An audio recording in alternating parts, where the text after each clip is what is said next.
So, so do you have any questions about what the courts look like, or kind of how they function, or like what their purpose is?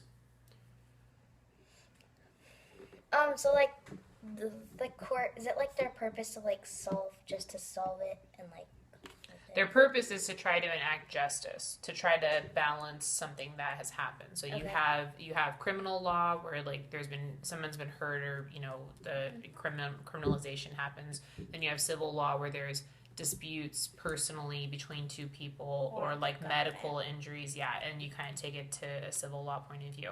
And like I said in the video, sometimes it's just the judge, and then sometimes there's a jury involved too. So, like in To Kill a Mockingbird, there was a jury that was Mm-hmm. involved. Now, in To Kill a Mockingbird, we saw that Tom Robinson was wrongfully convicted by a jury of his peers. Now, interesting note is, who would you consider to be your peer?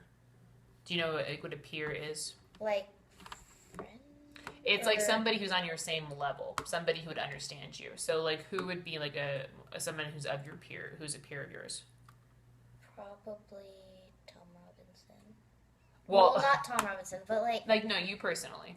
oh, Yeah, I thought you meant like with the book.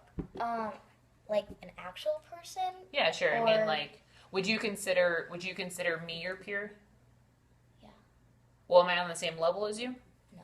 No. So who's on the same Oh, level as you? probably like my friends kind of because they're all like Right. the same age and Friends, you like same age, same like demographics. Like you share a lot of things in common. So in To Kill a Mockingbird, Tom's jury wasn't really a jury of his peers, because in that racially segregated town where it was like the white side, the black side, and whatnot, everyone on the jury was white. There wasn't anybody that was black. There wasn't anybody that understood Tom's life or understood the different things happening to him and his family. so they probably just blocked him out. Right. So it doesn't. It's you're not really given a fair shot in court, because nobody is able to relate to you or to understand possibly where you come from. Now, we saw in the book that like the judge was kind of sympathetic to Tom. He was Mm-hmm. trying to help Tom out in various ways.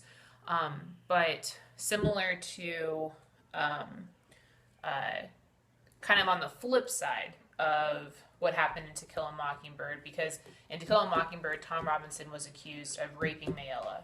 And in the book, we were presented with a storyline where he didn't, and she had just concocted the entire story.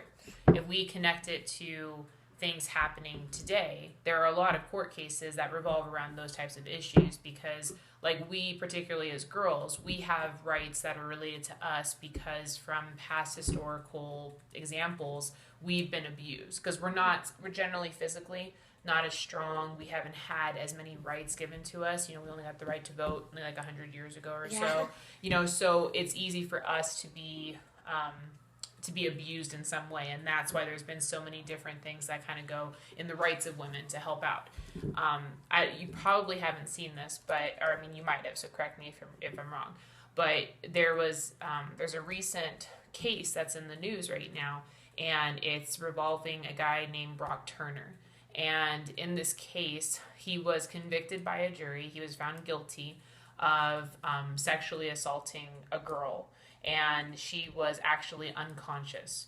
She was unconscious at the time when they found her. He like took her behind a dumpster. Like it was a Oh, really, really like kind of like I graphically. know the one where it was like the girl and her sister.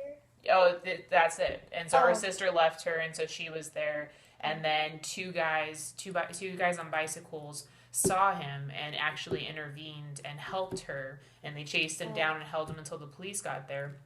When he went to trial, they found him guilty, but the judge reduced his sentence. So the judge said, like, generally, if you attack somebody in that manner, regardless of if you're drinking or whatnot, because if you're the person who's the victim who's been victimized, like you have rights, and the court system is supposed to try to balance it out in some way. The minimum for that kind of attack would be 2 years in prison. But the judge said that he was only going to give him 6 months in prison, because he thought prison would have a severe impact on him, that it would be bad for him.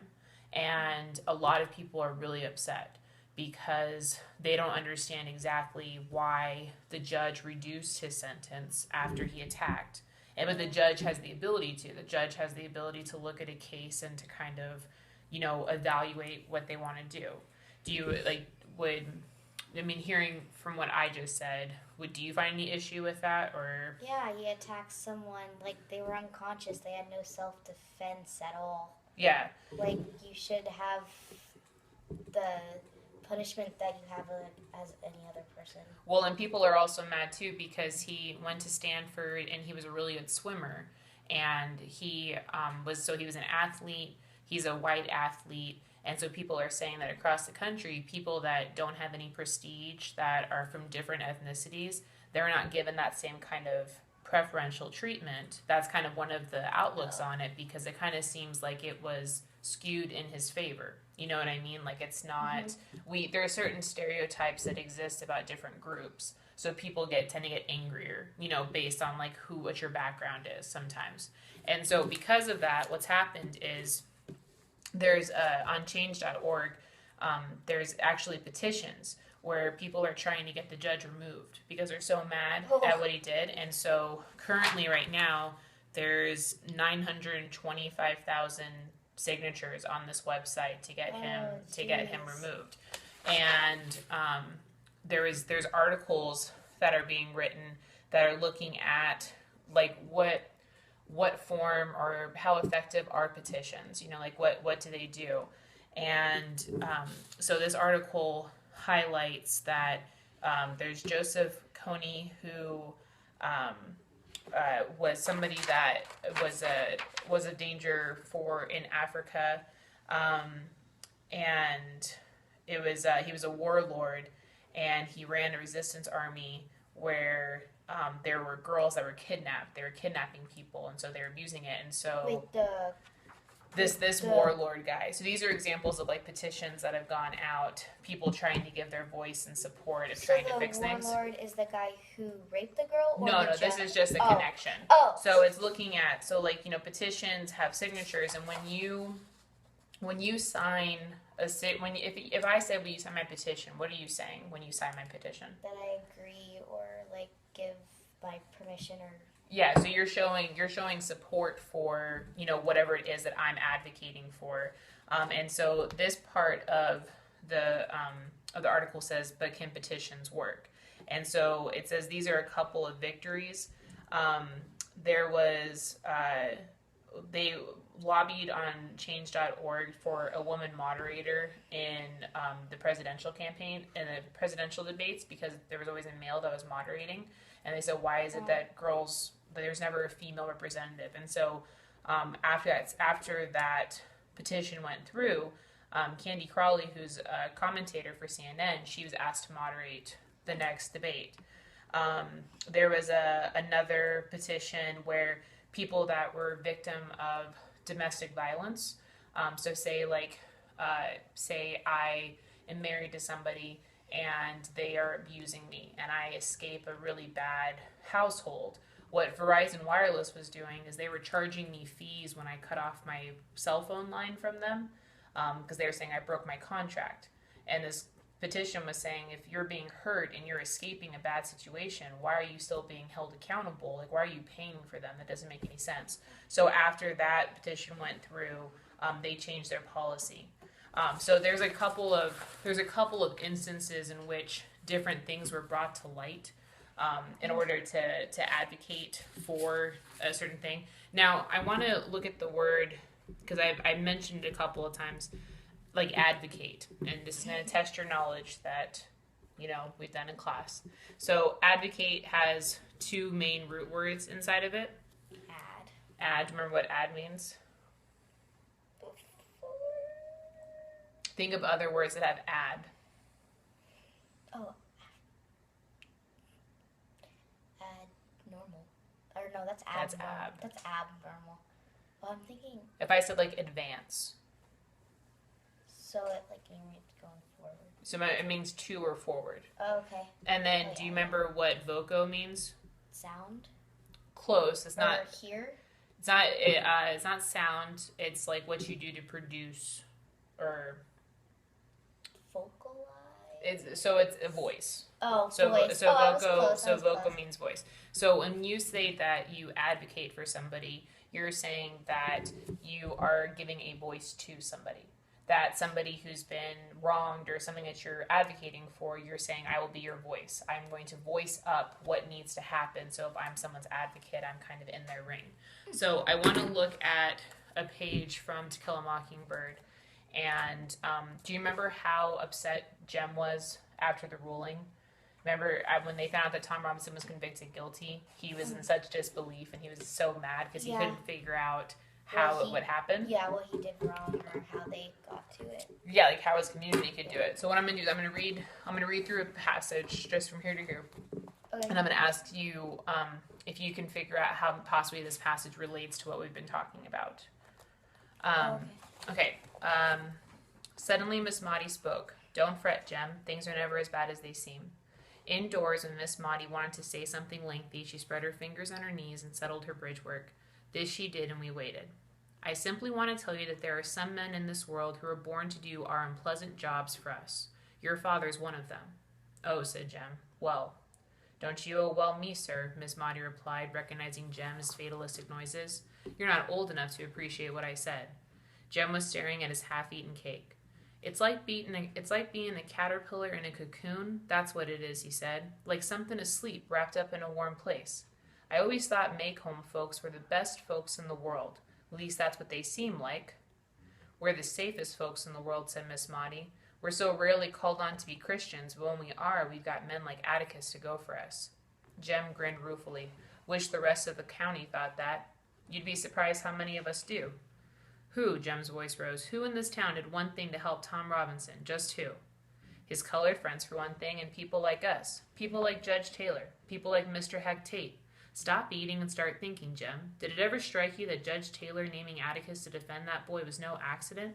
That Judge Taylor might have had his reasons for naming him? This was a thought.